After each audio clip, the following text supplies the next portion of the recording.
Bonjour à toutes et tous, Samy du cabinet 314 pour la série En route vers la compta. Alors aujourd'hui, on va traiter d'un sujet qui intéresse quand même pas mal de monde, notamment les entrepreneurs qui se lancent dans l'entrepreneuriat. Très souvent, ils installent le siège social de leur entreprise à leur domicile. D'accord ? On a le droit de le faire, il n'y a aucun souci. Bon, il y a quelques vérifications à faire quand même. Si vous habitez en appartement et qu'il y a une copropriété, il faut vérifier que la copropriété ne l'interdise pas. Si la copropriété l'interdit, vous avez le droit quand même, mais juste pendant un certain temps. Après, il faut bouger. Ok. Donc, vous ouvrez une société et vous mettez le siège social de cette société chez vous. Ok. Donc ça veut dire que vous allez utiliser une partie de votre domicile à titre professionnel. D'accord. Pas de souci là-dessus. Alors on va prendre deux exemples. On va prendre l'exemple, dans un premier temps, vous êtes locataire de votre logement, que ce soit un appartement ou une maison. Ok. Vous êtes locataire. Bon, il faut vérifier. Moi, je vous conseille quand même de demander entre guillemets l'autorisation, de vérifier dans votre bail qu'il n'y a rien qui l'interdit. Mais voilà, donc en gros, vous payez un loyer tous les mois. Or, une partie de votre logement, vous l'utilisez à titre professionnel. Donc ça veut dire qu'il y a une partie de l'argent que vous payez avec votre argent personnel qui en réalité est utilisé à titre professionnel. Dans ce cas-là, si vous êtes locataire, vous avez le droit à une indemnité en fait, une indemnité d'utilisation d'une partie du logement à titre professionnel. D'accord ? Donc en gros, comment ça se passe en cas de contrôle ? Le contrôleur va venir, il va vous demander le plan de votre logement, il va vous demander la surface globale, il va vous demander de assurer le bureau ou la surface que vous estimez utiliser à titre professionnel. Il aura même le droit de venir vérifier chez vous si ça ressemble vraiment à ça. On va donc avoir une surface qui est utilisée à titre professionnel.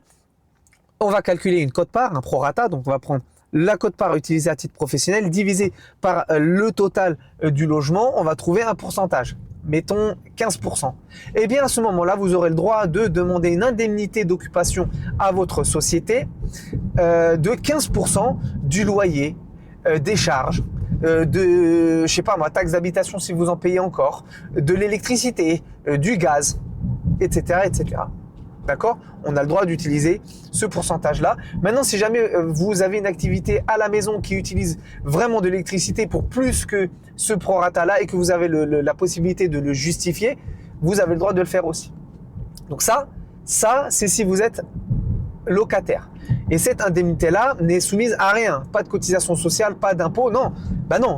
Simplement, on vient vous indemniser pour une utilisation à titre professionnel de quelque chose qui vous appartient à vous. C'est exactement la même chose que les indemnités kilométriques.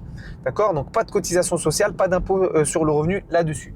Et ça passe en charge au niveau de la société. Donc, on va donc réduire l'assiette de calcul de l'impôt sur les sociétés. On va réduire le résultat, donc on va réduire potentiellement l'impôt sur les sociétés. Maintenant, si vous êtes propriétaire, c'est légèrement différent. Si vous êtes propriétaire, vous devez établir un bail entre vous et votre société pour la partie que vous allez utiliser à titre professionnel. Donc, vous faites un bail, un contrat entre vous et la société dans laquelle vous allez dire voilà, tant de pourcents et tout. Ok. À ce moment-là, vous ne payez pas un loyer. Donc, comment faire pour savoir le montant ? Eh ben, vous allez regarder. Imaginons, vous voulez, entre guillemets, louer à votre société un bureau de 15 mètres carrés qui est chez vous.